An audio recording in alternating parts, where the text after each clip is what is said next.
I projektet bruger vi et system med sensorer, der hænger på væggen i grovfoderområdet. Og hver gang en gris kommer ind i grovfoderområdet, så registrerer sensorerne deres øremærke. Og så ved vi, hvor ofte en gris besøger grovfoderområdet.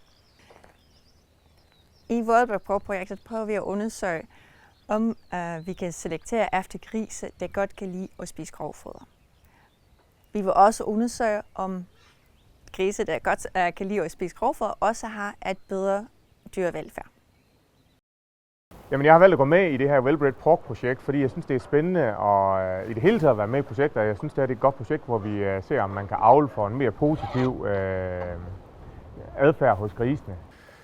Derudover så er vores grovfodersystem jo sådan en automatisk robot, som kan køre op til 5 gange om dagen og tildele grovfoder. Det tror vi på, at det kan aktivere grisene flere gange, og de får noget frisk foder i stedet for noget, der har lagt det hele dagen. I World Pork-projektet prøver vi at svare på 3 spørgsmål. Og det første er, hvor meget tid en gris bruger på at spise grovfoder, også påvirker ens mentale tilstand. Det andet spørgsmål er, om grise, der godt kan lide at spise meget grovfoder, også har et højere eller lavere eller det samme tilvækst.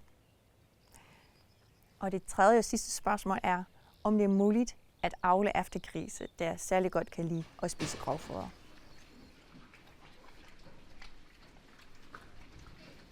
Det, der ligesom var grundtanken med den her grisestald, vi har bygget her, er, at jeg sammenligner den lidt med sådan et ferieresort, hvor der er mange grise samlet i en stor sti, og så har de mulighed for at gå derhen, hvor de vil. Så indenfor så er der et stort halmareal, og der er nogle kummer, som de kan ligge i med noget rapstrøelse. Og så er der et stort ædeareal, det må så være kantinen. Og så kan de gå her udenfor, hvor der så er mulighed for at få noget grovfoder, og der er nogle læggearealer, som de kan lægge sig over i, også med noget rapstrøelse. Og så kan de gå herind i den her velfærdskum herinde bagved, hvor der også er dybstrøelse inde. Derudover så er der selvfølgelig det overbrusning, der skal være, og vi har faktisk også forsøgt at tænke lidt på noget ventilation, sådan at temperaturen styres automatisk, sådan at vi ikke har helt så store udsving inde i stallen i hvert fald, som man ellers typisk har i en økologisk stald.